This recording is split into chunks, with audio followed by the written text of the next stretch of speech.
The cockpit trembled as altitude readings showed 24,000 feet. Brandenburg spread below like a map. Major Gunther Rall fought to control his breathing inside the oxygen mask.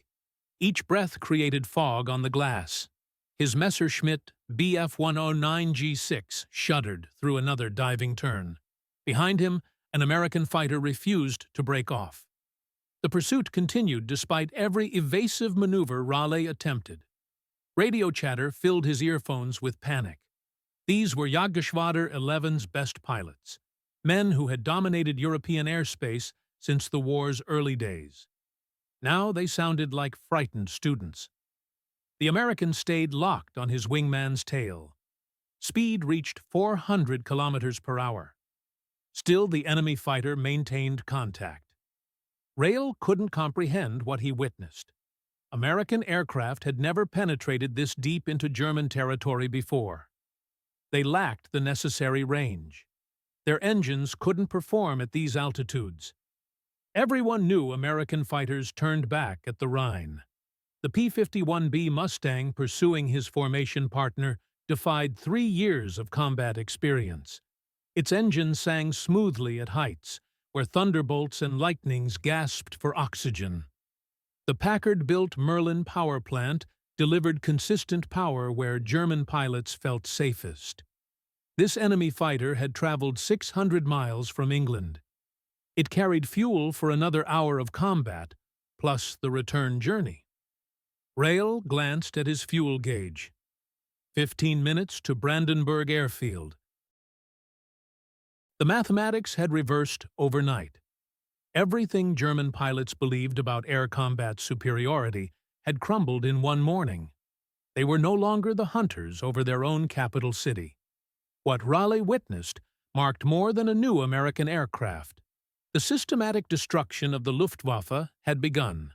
Within 12 months, this force would lose 3/4 of its pilots.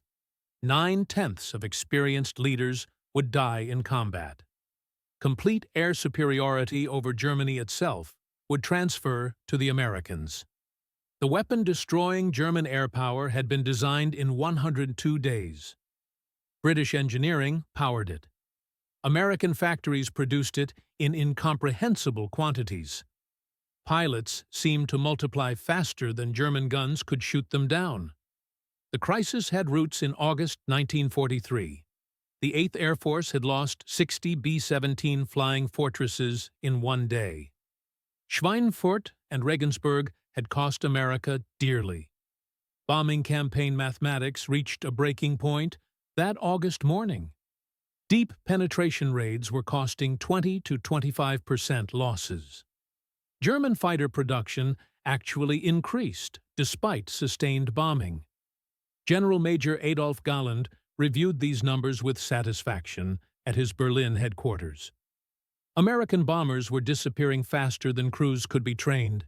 Each B-17 carried 10 men, 10 specialists who needed months of preparation.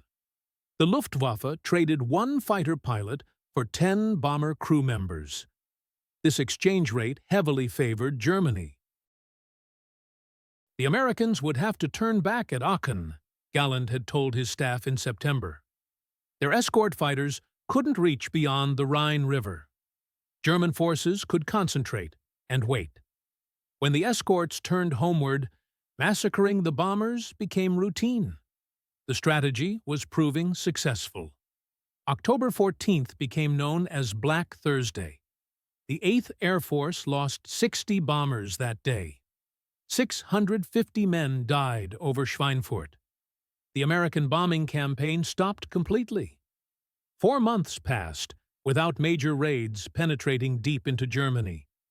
Geography had given the Luftwaffe victory in the battle for air superiority. German pilots celebrated their tactical success. They didn't know that engineering genius and industrial might were already reversing their victory. An extraordinary convergence was taking shape in American factories. The North American P-51 Mustang had emerged from British requirements in April 1940. Design work took just 102 days. The prototype flew 149 days after contract signature. No other nation could have achieved such development speed. Early Mustangs used Allison engines. These power plants disappointed above 15,000 feet. Bomber escort needed performance at precisely these altitudes. But April 1942 brought a crucial suggestion. Rolls-Royce test pilot Ronald Harker recommended fitting Mustangs with Merlin engines. American aerodynamics married to British power would create the war's most decisive fighter aircraft. The Packard Motor Company in Detroit had begun licensed production of Merlin engines in August 1941. American mass production techniques transformed British precision engineering. By late 1943, Packard was producing hundreds of Merlin engines monthly. Each engine delivered approximately 1,650 horsepower at altitude. German pilots had felt safest at these heights. Colonel Thomas Hitchcock served as American military attaché in London. This former World War I pilot wrote a prophetic report in July 1942. The P-51 with Merlin engine would surpass any existing fighter above 25,000 feet.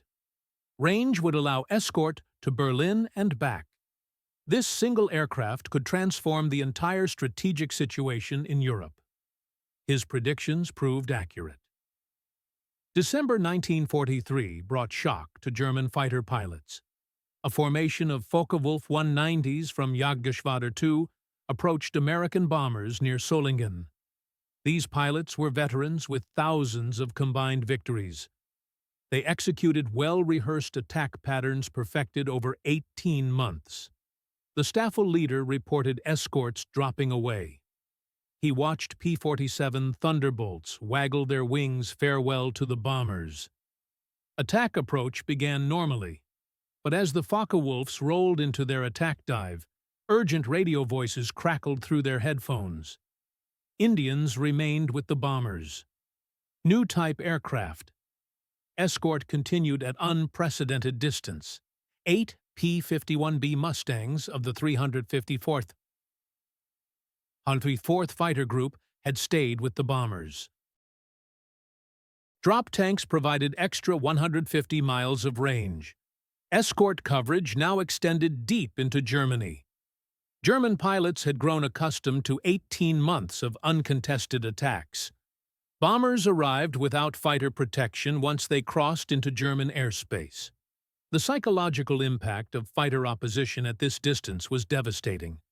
These pilots weren't prepared mentally for this change. December 13th brought more comprehensive shock. The first major raid with substantial P-51 escort reached Kiel.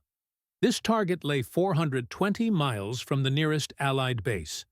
16 P-51Bs of the 354th Fighter Group not only escorted bombers, but conducted aggressive fighter sweeps. They hunted German fighters instead of waiting for attacks. Major Georg Peter Eder commanded 3 JG-1. This veteran had 78 victories. Eder had developed specific tactics for each Allied fighter type. P-47s could be outmaneuvered at altitude. Spitfires lacked range for deep penetration. P-38 Lightnings couldn't turn with German fighters, but the P-51 defied every category Eder understood. First contact occurred at 7,500 meters altitude. Eder reported to Jagdkorps headquarters immediately. Enemy fighters maintained superior speed and maneuverability compared to BF-109Gs at this height. They pursued his Staffel for 30 kilometers before fuel considerations forced German aircraft to land. The enemy continued escort mission without apparent fuel concerns. This was unprecedented. Oberfeldwebel Heinz Knocker flew with JG-11. This 33 victory ace wrote in his diary, December 20th. American fighters appearing over Hanover had shaken everyone. German pilots used to take off leisurely when bombers approached. Time existed to gain altitude and position. Now they had to climb immediately, or risk being bounced by escorts. The war had reached their doorstep. P-51B performance statistics caused disbelief when German intelligence obtained accurate data in January 1944. Speed reached 440 miles per hour at 30,000 feet. This exceeded any German fighter at altitude. Range extended 2,800 miles with drop tanks. German fighters had half this capability. Service ceiling reached 42,000 feet. This surpassed comfortable operating altitudes for German pilots. Climb rate achieved 3,475 feet per minute. The BF-109G couldn't match this above 20,000 feet. Armament consisted of 6 50-caliber machine guns with 1,880 rounds. Extended combat became possible. The Mustang's laminar flow wing provided unprecedented efficiency. Wing shape maintained smooth airflow to 60% of chord length. Drag reduced by 30% compared to conventional designs. This single innovation provided the speed and range that made long-range escort feasible. February 20-25, 1944, brought Big Week. Full American air power struck German aircraft production. Over 1,000 bombers and 900 fighters participated. This included 150 P-51Bs targeting aircraft factories across Germany in coordinated raids. American fighters weren't merely escorting anymore. They were actively hunting. The Luftwaffe lost 355 fighters during Big Week. More critically, approximately 100 experienced pilots died. These losses included dozens of formation leaders. Staffelkapitän and Gruppenkommandeur represented irreplaceable tactical knowledge. Their deaths would cascade through the fighter force. Inexperienced pilots would lack mentorship. The knowledge transfer system collapsed. March 4, 1944, marked a watershed moment. American bombers raided Berlin with fighter escort for the first time. 660 B-17s and B-24s darkened the sky over the Reich capital. P-51 Mustangs, P-38 Lightnings, and P-47 Thunderbolts provided escort. Adolf Galland himself flew against this raid. He led a scratch force of BF-109Gs in desperate defense. His after-action report to Göring was brutally honest. They were outnumbered 3-1 by escort fighters. Mustangs held altitude advantage, speed advantage, and tactical advantage. His force managed to damage 3 bombers before being scattered. Galland personally was chased 50 kilometers by 2 Mustangs. These pilots had fuel to toy with him like cats with a mouse. American fighters appearing over Berlin shattered the last pretense of German air superiority. Civilians had been told the Luftwaffe was winning. Now they watched silver Mustangs flying loops over the Brandenburg Gate. The regime's credibility crumbled further under military defeats. April 1944 saw P-51 pilots develop devastating tactics. After completing escort duties, they descended to treetop level. Strafing targets of opportunity on return flights became routine. German airfields had been safe once Allied formations passed overhead. Now they became killing grounds.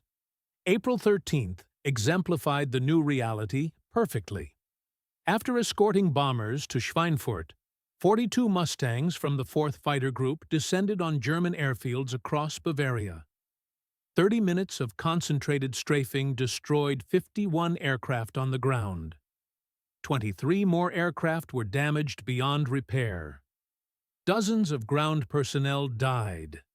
Irreplaceable maintenance facilities burned. The psychological impact exceeded the physical damage. Nowhere in Germany was safe from American fighters. May 1944 brought catastrophic pilot shortages to the Luftwaffe. Monthly losses exceeded 25% of operational strength. Training programs produced increasingly inferior replacements.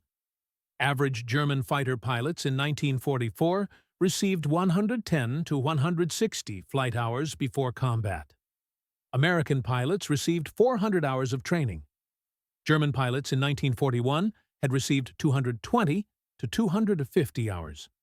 By early 1945, some German pilots entered combat with only 80 hours total flight time.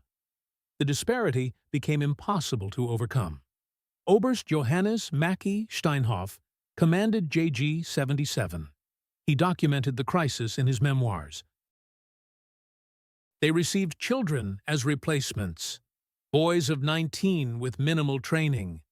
These pilots had never flown above 5,000 meters. They had never fired at moving targets. High-G maneuvering was unknown to them. They faced American pilots with 400 hours training. Many Americans had previous combat experience. The quality differential became a force multiplier for American effectiveness. Captain Don Gentile of the 4th Fighter Group scored 21 aerial victories. He observed the changing nature of combat by spring 1944. Half the German pilots they encountered were easy kills. They flew predictable patterns and failed to use clouds for cover. Panic set in when they were bounced from above. The old hands remained dangerous. You could tell immediately by how they flew.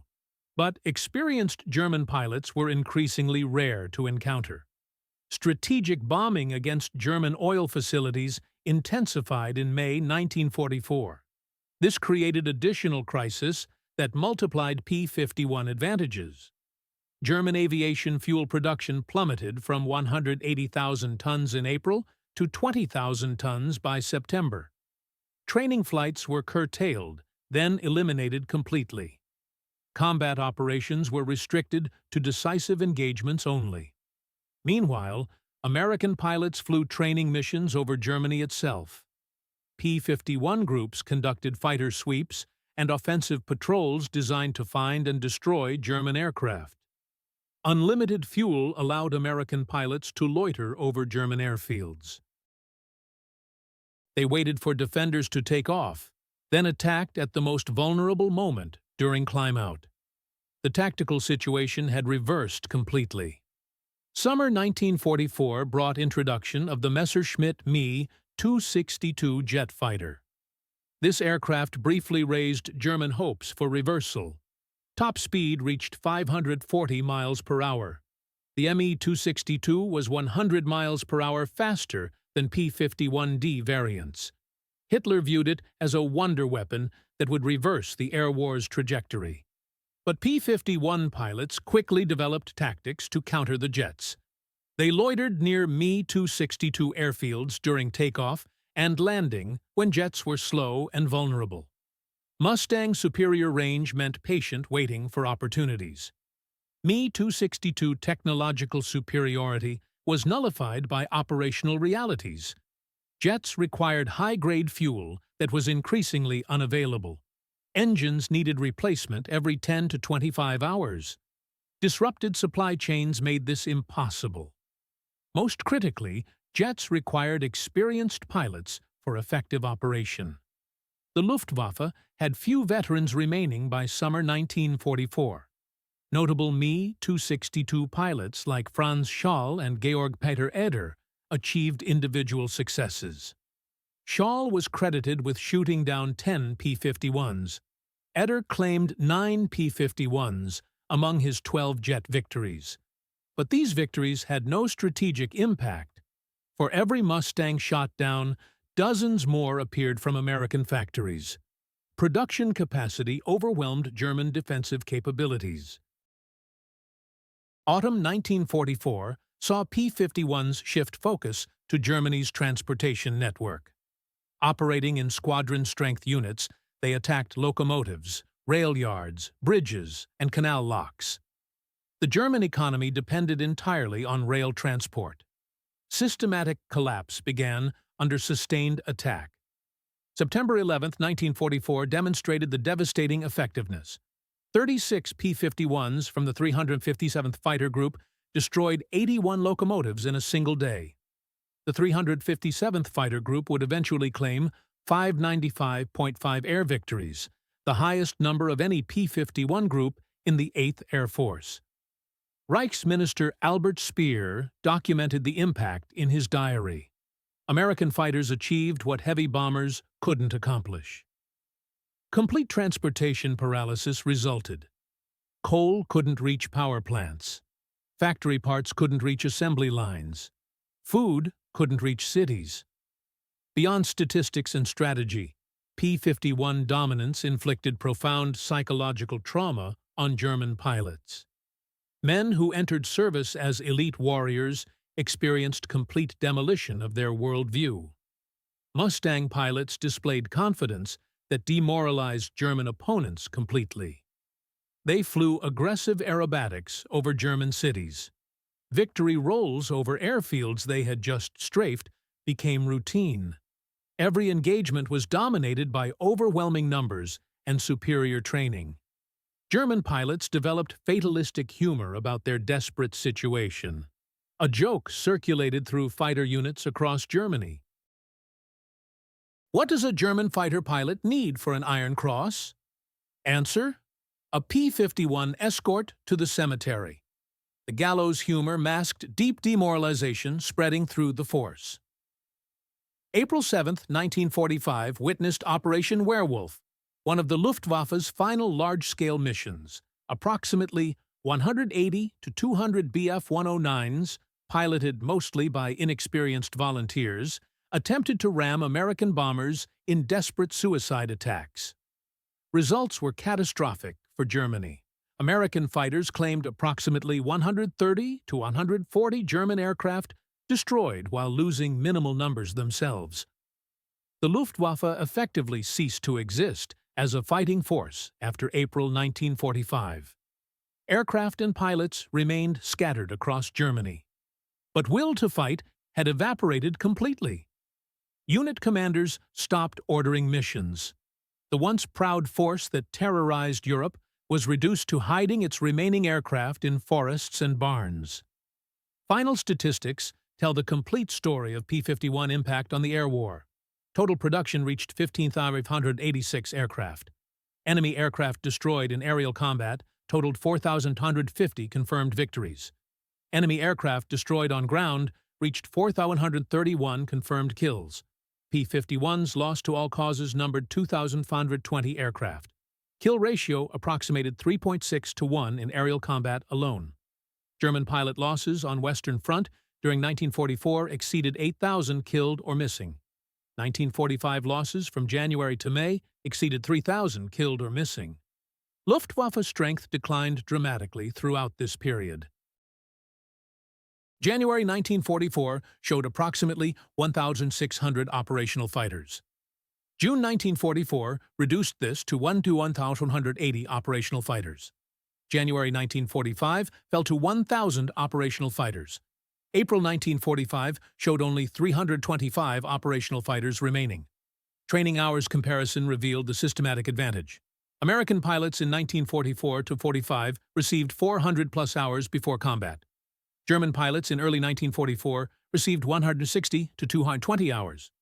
German pilots in late 1944 received 110 to 160 hours. German pilots in 1945 received as little as 80 hours total. Military historians universally acknowledge P-51's decisive role in achieving Allied air superiority.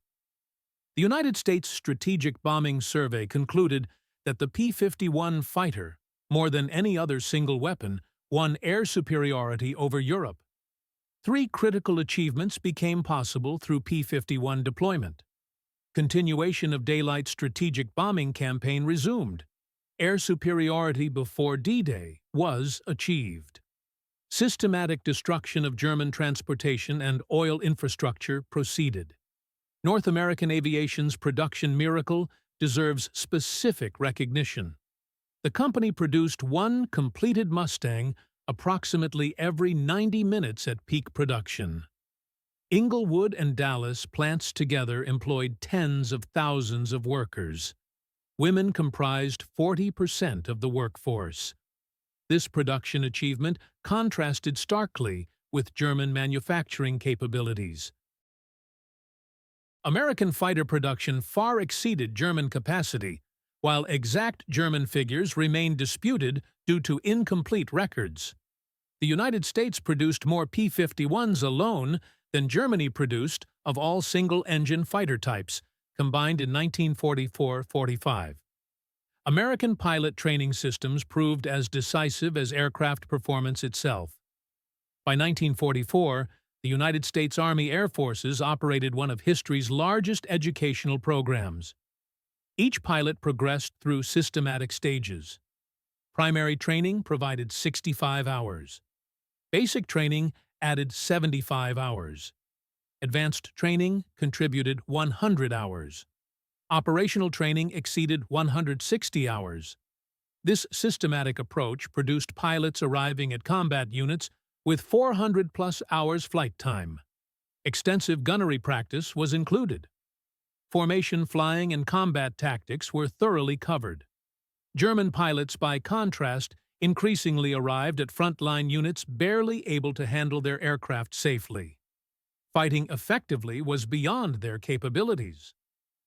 P-51 influence extended far beyond World War II's conclusion. It demonstrated that air superiority resulted from systematic advantages rather than individual elements.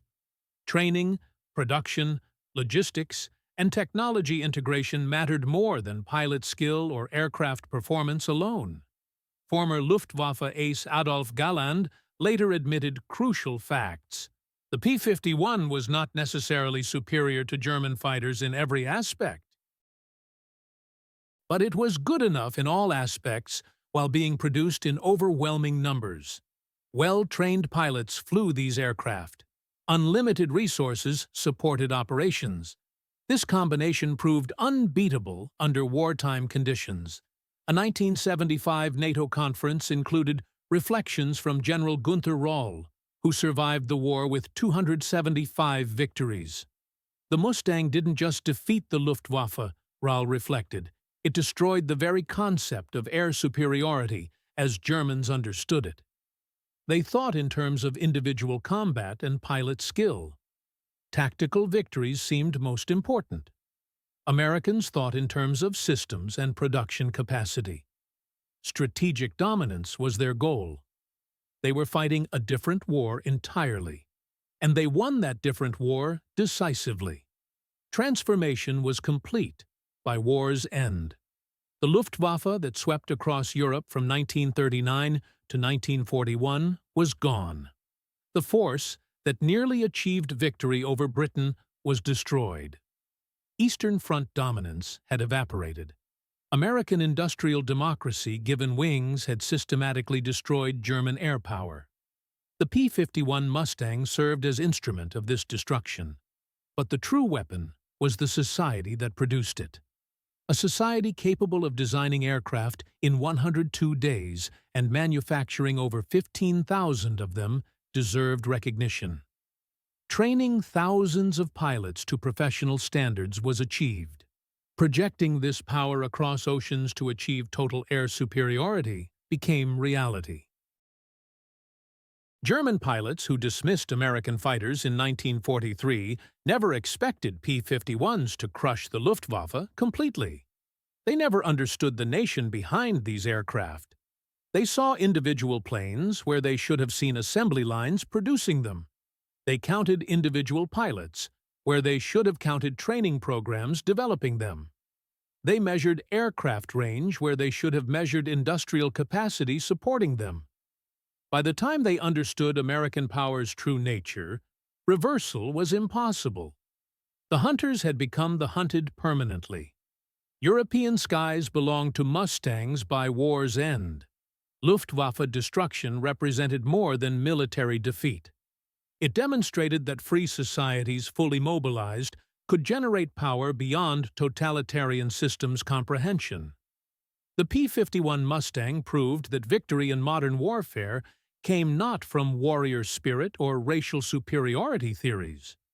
Victory emerged from mundane realities of industrial production and systematic training. Logistical excellence determined outcomes more than individual heroism. German pilots never expected to be crushed by P-51s because they never expected to face unlimited productive capacity of American democracy. When they finally understood this reality, understanding came from the wrong end of 50-caliber machine guns. High above the burning ruins of the Third Reich, The lesson was learned too late. The war was ending, and America had written the rules for air combat's future.